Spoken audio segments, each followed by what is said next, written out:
Olá galera, o Ciência Ensinando Biologia com mais uma aula para vocês. Bom, agora a gente vai falar sobre matéria e fluxo de energia, tá? Que é aquele assunto relacionado com cadeias alimentares, teias alimentares e pirâmides alimentares. Aqui, ó, já nessa tela, duas informações muito importantes para vocês, tá? Bom, o fluxo de energia ele é unidirecional. O que significa? A energia que entra no processo, né, chega com a quantidade X. Essa quantidade X vai sendo minimizada, diminuída, até chegar no final do processo, onde essa energia ela já foi totalmente dissipada, tá, ao longo desse processo. Logo, a energia, esse fluxo de energia, ele não é cíclico, ele é unidirecional. Quanto ao fluxo de matéria, o fluxo de matéria ele é cíclico, ou seja, há caminhos onde a matéria consegue retornar à natureza, tá? E a gente vai ver como acontece essa ciclagem e explicar também essa questão do fluxo de energia. Bom, gente, agora eu vou explicar um pouco aqui sobre as cadeias alimentares, né, para vocês entenderem tudo direitinho. Então, aqui você tem o vegetal, né, as gramíneas, que são plantas. Então, as plantas elas realizam fotossíntese, né? Elas absorvem a energia luminosa que vem do sol e a energia dos raios solares, e aí realiza fotossíntese. E assim ela adquire energia química que, junto com os minerais extraídos do solo, ela produz seu alimento. Bom, como ela produz seu próprio alimento, né, ela não precisa capturar nenhum outro organismo para que isso aconteça, então o que é que ela faz? Aliás, o que é que ela é? Ela é um ser autótrofo. Autótrofo é aquele ser que produz seu próprio alimento. Como ela também produz seu próprio alimento, ela pertence ao primeiro nível trófico. Tá? Todo ser que pertence ao primeiro nível trófico, ele é um ser produtor. Nos oceanos, os seres que pertencem ao primeiro nível trófico são as algas. Bom, essas gramíneas vão servir de alimento para a zebra, tá? E aí é daqui dessas gramíneas que a zebra vai obter energia. Contudo, a gramínea ela não pode, né? Ela não irá fornecer 100% de sua energia adquirida, porque parte dessa energia foi usada, né, no metabolismo da planta, tanto para crescer, para se reproduzir, entre outras coisas. Então, é exatamente aquilo que eu disse, o fluxo de energia é unidirecional. Ele entra com certa quantidade e termina com essa energia toda, como eu posso dizer, despendida, né, dissipada.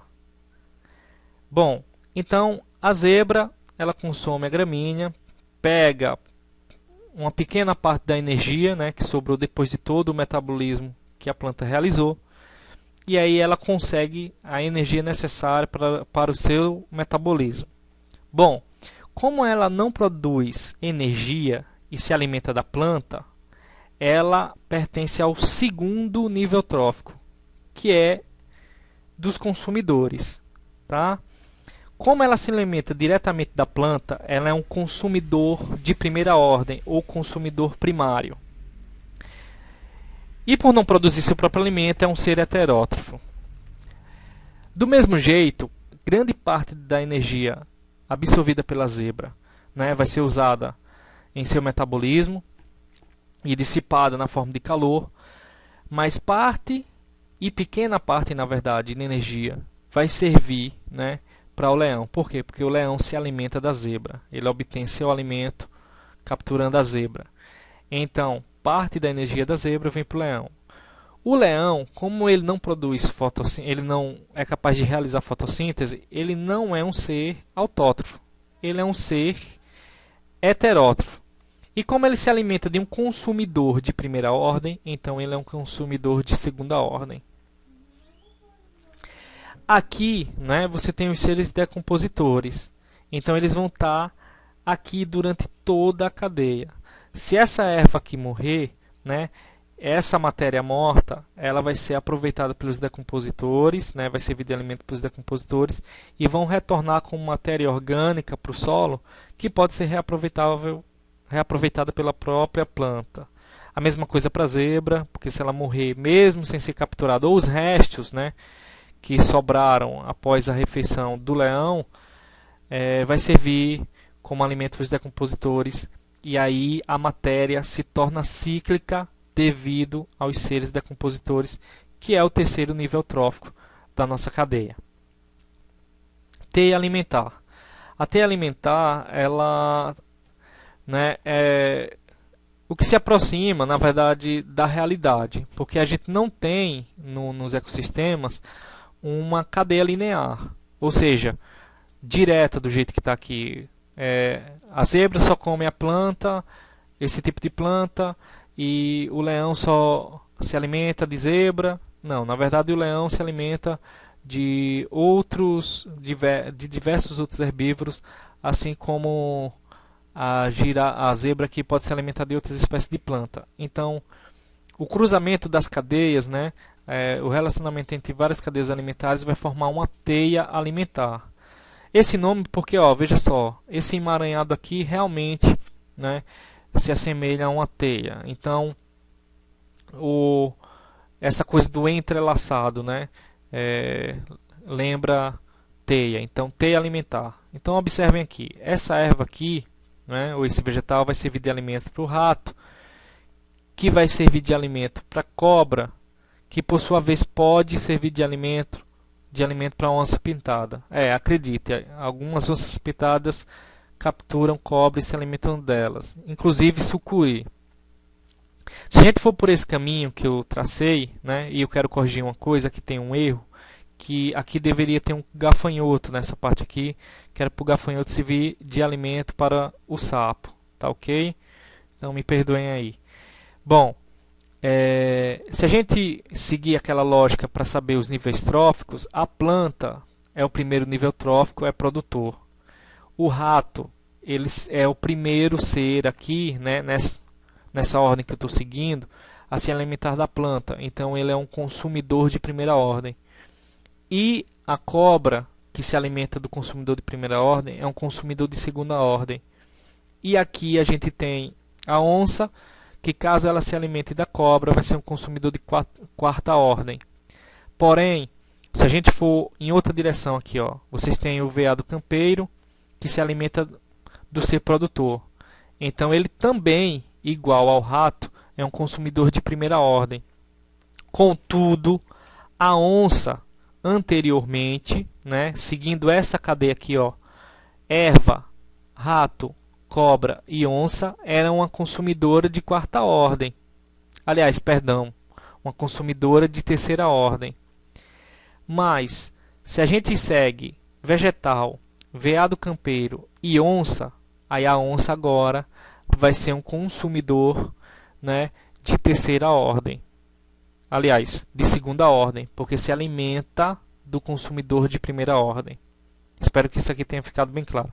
E como sempre, os decompositores aqui embaixo, né? Algum indivíduo em algum momento morreu, ou algum resto mortal sobre o solo, os decompositores reaproveitam e reciclam de volta para a natureza. Então os decompositores, as bactérias e os fungos realizam função muito importante para a natureza, que é essa de reciclagem. Bom, as pirâmides alimentares, né, eu vou explicar três tipos: as pirâmides de número, de biomassa e de energia. As pirâmides de números, elas estão relacionadas com os números de indivíduos naquela região. Então aqui, ó, a gente tem gramíneas, e eu coloquei um número aqui como se fosse 10.000 indivíduos, né, dessa espécie aqui de gramíneas. Aí aqui, já na parte intermediária da pirâmide, a gente só tem 100 herbívoros, né? E aqui em cima o predador, que é o leão, a gente só tem 10. Então veja, né, que a pirâmide aqui nesse caso vai afunilando.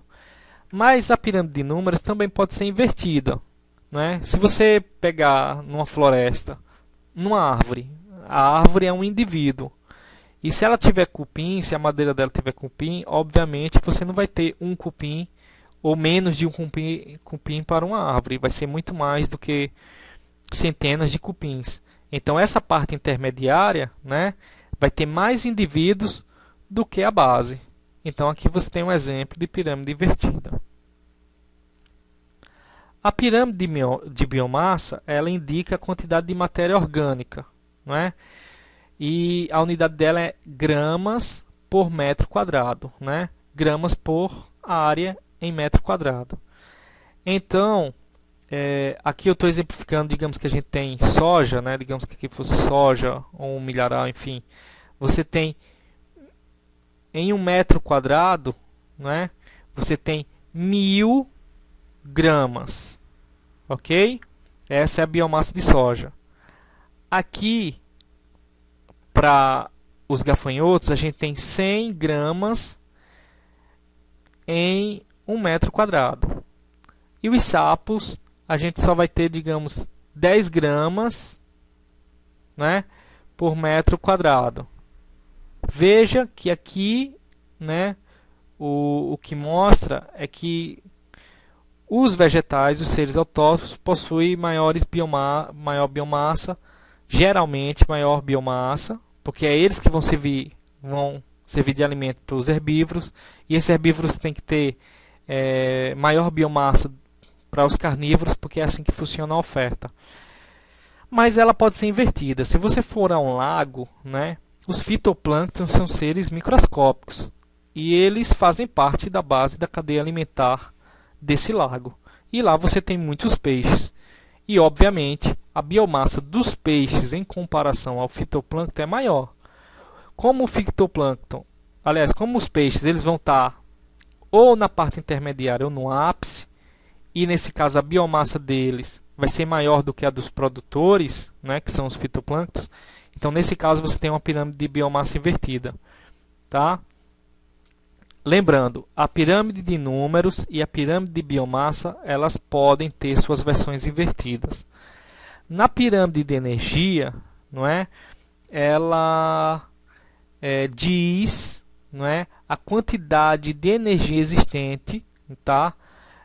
Por metro quadrado, e isso é avaliado durante um ano. Obviamente, não se dá para ter certeza dessa quantidade de energia real, né? É uma estimativa.